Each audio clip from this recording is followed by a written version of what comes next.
Hello everyone, in today's video titled The New 2026 Update, 401k versus Social Security versus Pension, Claiming Out of Order and Paying Way More in Taxes. I want to start with a very familiar story. Meet Sarah, 66, who retired last year. She took out $20,000 from her 401k to cover some expenses. But when her tax return came back, the IRS actually calculated her taxable income as $37,000. Sarah called her accountant and asked, "Isn't there a mistake?" The answer was no mistake. This is exactly what happens when you take Social Security first and leave your 401k for later. In other words, you take withdrawals in the wrong order. And Sarah is not alone. The majority of Americans claim Social Security between ages 62 and 65, and they delay touching their 401k. For many, this order is completely backward, causing them to pay an extra $50,000 to $150,000 in taxes throughout their retirement. Not because they withdrew too much, but because they withdrew in the wrong sequence. In this video, I'll help you understand the 3 hidden tax traps behind this, why the advice claim Social Security as soon as possible might actually be hurting you, and the reverse withdrawal order that smart retirees are using. But before we get to the traps, we need to agree on the 3 main retirement income buckets. Before we dive into the tax traps that are costing people more than they need to pay, I want you and I to get on the same page about the 3 main retirement income sources that everyone faces. I call them the 3 buckets. The 3 income pools the IRS uses to decide how much tax you owe. And this is the foundation of the entire issue in today's topic. The new 2026 update, 401k versus Social Security versus Pension, Claiming Out of Order and Paying Way More in Taxes. The first bucket is the 401k and traditional IRA. These are tax-deferred accounts. That means every dollar you contributed in the past helped you reduce your taxes then.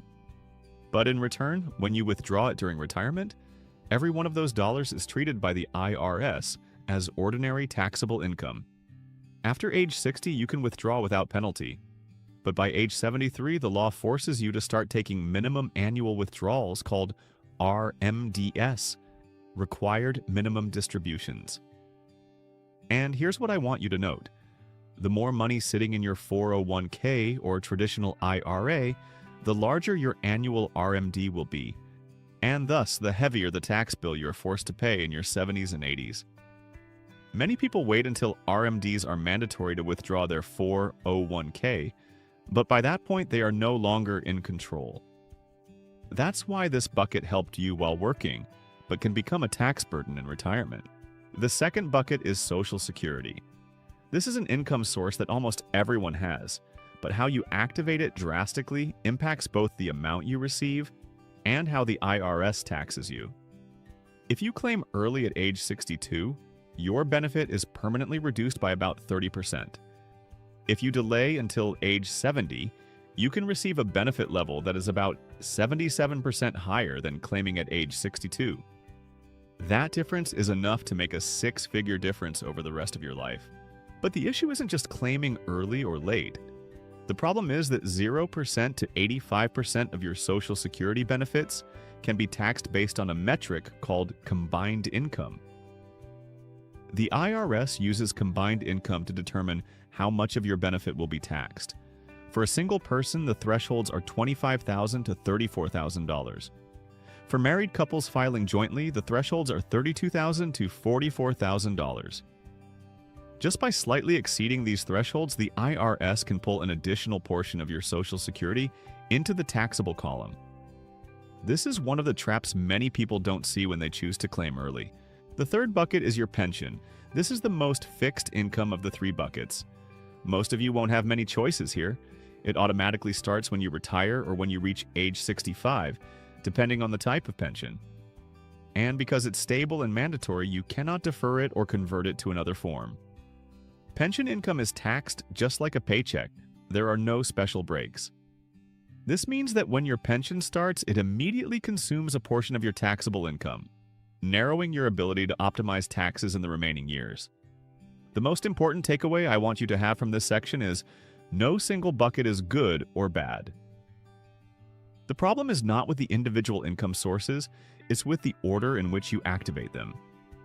Choosing the wrong order means you put yourself in a position where the IRS dictates your taxes. Choosing the right order means you control the game and keep more money for yourself.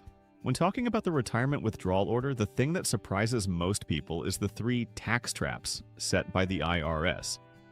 And the crucial point I want you to understand is that these traps don't just come from how much money you withdraw, but from when and from which source you withdraw it.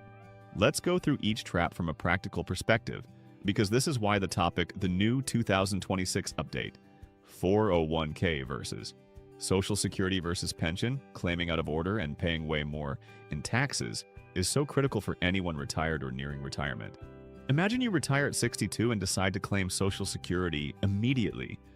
You want a guaranteed income stream, so you decide to let your 401k continue growing. Everything seems reasonable until a few years later when you want to withdraw an extra $2,000 from your 401k for travel or an unexpected expense. And this is where the first trap appears. The trap I call the Social Security tax torpedo. The IRS uses the combined income formula to see if and at what level your Social Security benefits will be taxed. That formula is your total taxable income, AGI, plus half of your Social Security money, plus any tax-exempt interest. The issue is that just a small additional withdrawal from your 401k can push your combined income past the taxing thresholds and pull an extra portion of your Social Security into the taxable column. In this example, you withdrew $2,000, but because it pushed your combined income over the limit, the IRS pulls about $1,700 of your Social Security benefit into the taxable zone. Just like that, you've created about $3,700 in taxable income from a mere $2,000 withdrawal. If you're in the 22% tax bracket, this small withdrawal is equivalent to an effective tax rate of over 40%. This is the tax torpedo, an effect most retirees don't even know they are hitting. The second trap is even more dangerous because it doesn't show up immediately. It comes 2 years later after you've forgotten the transaction you made. Medicare IRMAA, Income-Related Monthly Adjustment Amount, is an extra surcharge on Medicare Parts B and D based on your income from 2 years prior. That means 1 year of a sudden income spike, perhaps because you did a large Roth conversion, took a significant 401k withdrawal, or sold assets, will lead to a higher Medicare bill 2 years later. And IRMAA doesn't require you to exceed the threshold by much. Sometimes just a few dollars is enough to push you into a higher surcharge bracket. A married couple could easily pay an extra $2,000 a year just because that year's income exceeded the limit by a few dollars. This is why I call IRMAA the zombie tax. You thought you settled your tax obligations for that year, but 2 years later, it comes back and eats into your monthly Medicare premiums. The danger is that most people don't track IRMAA with the 2-year lag, so they are always surprised when their Medicare bill suddenly jumps. The third trap is the Net Investment Income Tax, NIIT, a 3.8% surtax levied on investment income for high earners who exceed specific MAGI, Modified Adjusted Gross Income thresholds. Many people assume they aren't in the high-income group, but that changes in the years they execute large transactions like a Roth conversion, sell appreciated assets, or take large 401k withdrawals to meet living expenses. Even though the 401k withdrawal itself is an investment income, it pushes the overall MAGI higher, causing your existing dividends, interest, and capital gains to be subjected to the extra 3.8% tax. A year with a large Roth conversion, plus a necessary 401k withdrawal, plus taxed Social Security benefits can easily push your MAGI over the threshold to trigger the NIIT. When this happens, you can lose an additional few hundred to a few $1,000s in taxes, just because your income was stacked in 1 year. What's notable is that these 3 traps don't operate independently. They can pile on top of each other. A seemingly simple small withdrawal, say $20,000, can create a chain reaction. It pulls an extra portion of your Social Security benefit into the taxable column, triggers IRMAA 2 years later, and subjects your investment income to the additional 3.8% tax. That's why you see yourself being taxed on $37,000, even though you only physically withdrew $20,000. Looking at the big picture, I want you to understand that the IRS is not wrong. They are simply applying the law correctly. But if you don't know how to avoid these traps, you will unnecessarily pay higher taxes. And it all starts with one simple thing: which bucket you withdraw from first and when you do it. A 20 to 30-year retirement is a long journey, and getting it wrong in the very first years can cost you tens of thousands to hundreds of thousands of dollars that you could have easily avoided. Now that we are clear on how these three tax traps work, we will move on to the most important part: why the strategy most people are using is the wrong sequence, and what the reverse approach is that can help you significantly lower your taxes throughout retirement. When we talk about the retirement withdrawal order, what I see most clearly after years of analyzing thousands of cases is that many people are following a familiar pattern that I call the traditional process. I believe many of you listening right now have also thought this way. The most common approach is to claim Social Security as soon as possible, typically between ages 62 to 65, with the mindset that you need to lock in the benefit before it's too late. Simultaneously, people let their 401k continue growing, avoiding touching it until they are forced to withdraw, meaning the RMDS start at age 73 and beyond. On the surface, it seems logical, but when I analyze it deeper, I see this approach as causing many people to lose a large portion of the retirement income they should have kept. When you claim Social Security too early, that benefit is permanently reduced by about 30%. Not only that, because you still have many other income sources, especially future 401k withdrawals, that small benefit can be taxed by the IRS up to 85%. This makes the actual received amount much lower than you anticipated. Meanwhile, your 401k continues to swell over time. That sounds good, but by age 73, when RMDS begin, you are forced to withdraw a larger amount every year whether you need it or not. This mandatory withdrawal then pushes you straight into the three tax traps I analyzed earlier: the tax torpedo, IRMA, and NIIT. The result is that the majority of your retirement, the period you should be enjoying, is spent enduring effective tax rates of 30% to 40%. When you put the two approaches side by side, the difference is clear. The old way leads to a small Social Security benefit, an oversized 401k, and excessively high taxes. The optimal strategy does the reverse, strategically withdrawing the 401k early on during low-income years and letting Social Security grow to the maximum benefit. This is the difference between a passive retirement plan and a smart strategy based on understanding tax laws. Now that we've clearly seen the three tax traps and understood why the traditional approach is costing people more than necessary, it's time for me to share the reverse strategy. This is not a risky investment tactic, nor is it a secret only for the super rich. It's simply the correct use of the withdrawal order to optimize the current tax system, especially in the context of 2026 with many changes approaching. The core message I want you to remember is: prioritize withdrawing and gradually shrinking your 401k or IRA accounts during the first low-income years of retirement, and delay Social Security until age 70 to receive the maximum benefit and highest tax efficiency. You don't need to beat the market, you just need to apply the mechanisms the IRS has put in place correctly. The period from age 62 to 70, this is your most critical transition window. When you first retire, you no longer have W-2 income, meaning your base taxable income is very low. You haven't claimed Social Security yet, so you have no combined income to raise your tax level. And you haven't reached age 73, so there are no mandatory RMDS. These three factors combine to create a window of time where the IRS has virtually no pressure on you to withdraw at a fixed rate. You have full control. During this time, your goal is clear: live off your taxable accounts and a portion of proactive withdrawals from your 401k or traditional IRA. More importantly, you use the low tax base, especially the 12% or 22% brackets, to perform Roth conversions every year. You can understand this simply. The IRS gives you a limit on how much taxable income you can have each year at a low tax rate. If you don't use up that space, you've missed a golden opportunity to shift money from future taxable accounts to accounts that are tax-free forever. If a pension starts early in this period, everything needs to be carefully adjusted. The years before the official pension starts are the ideal time for aggressive conversions because your total taxable income is very low. Once the pension begins, it immediately consumes a part of your tax bracket, and you no longer have enough room for large volume conversions. Therefore, many cases I review annually share a common characteristic. They very effectively utilize the 62 to 64 window before the pension activates at age 65.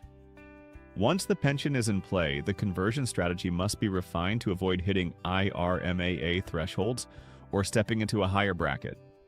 But even if you have to slow down, maintaining a smaller conversion level still has the potential to significantly reduce the value of RMDS after age 73. When you reach age 70, everything shifts favorably if you followed the right path.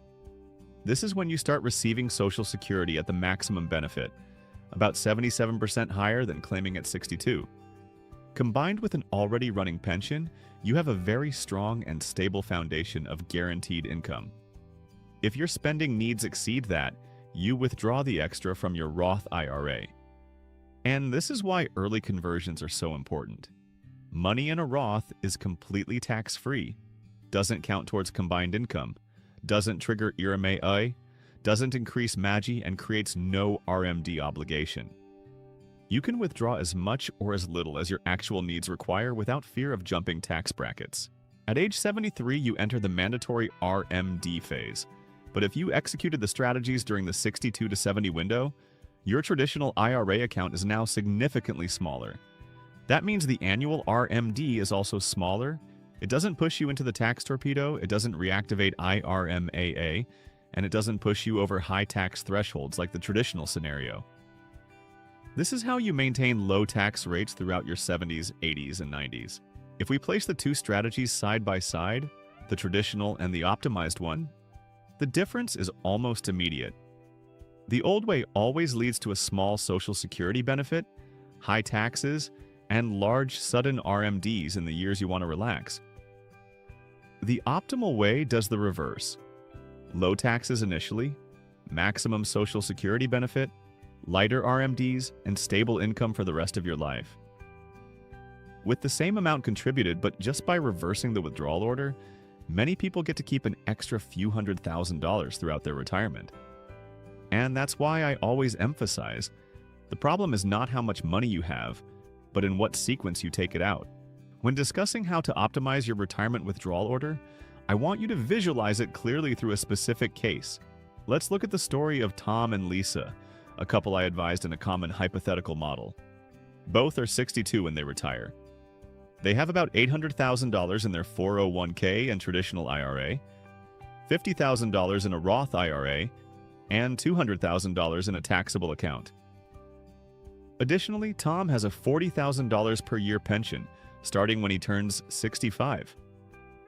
Their average annual spending need is about $85,000. If they followed the traditional method, claiming Social Security early and letting the 401k grow, they would fall directly into the three tax traps I analyzed. But when they applied the reverse strategy, the result was completely different. In the 62 to 64 window, Tom and Lisa did not claim Social Security, had no RMDS, and the pension hadn't started. This was a period where their taxable income was extremely low. They used their taxable account for most of their annual spending needs, combined with a small withdrawal from the 401k to maintain cash flow.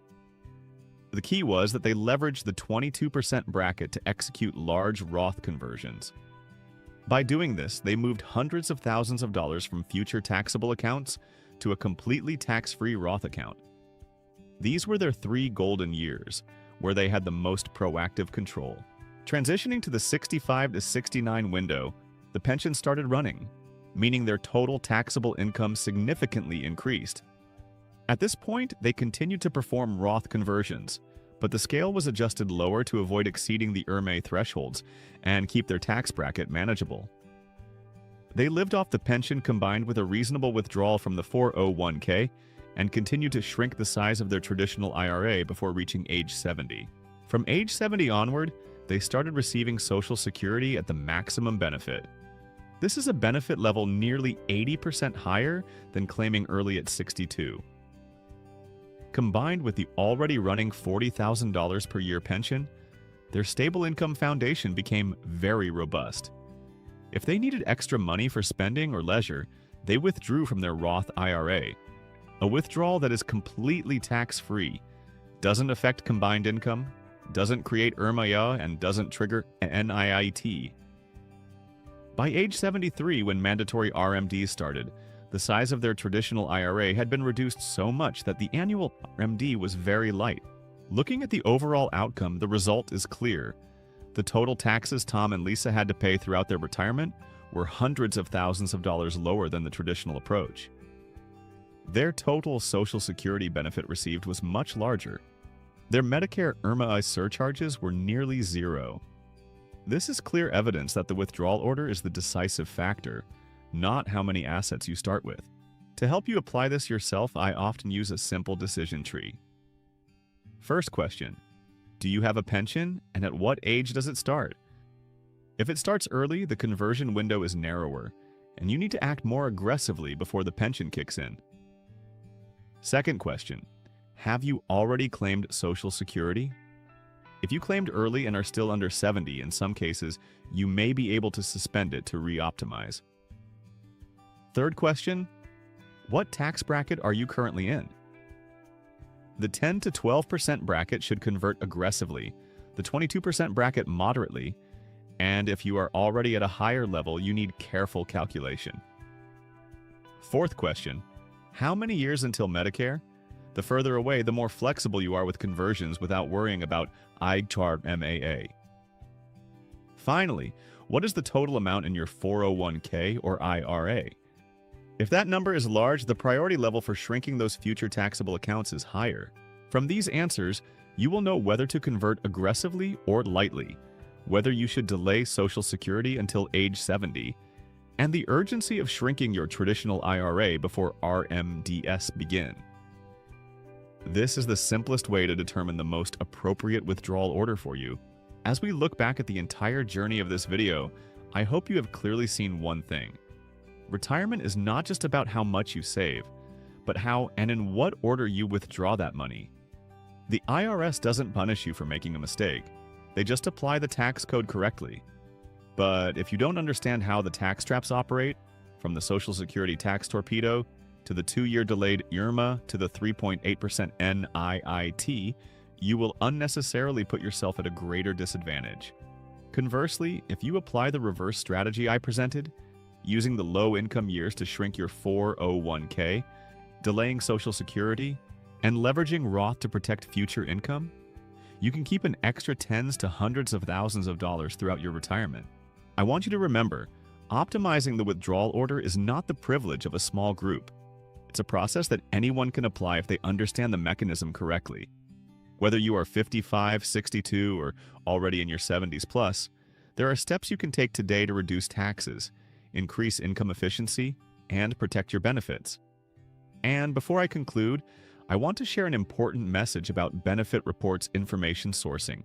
This video is constructed from publicly available data sources, including statistical reports, market analysis, information from government agencies, and reputable professional studies.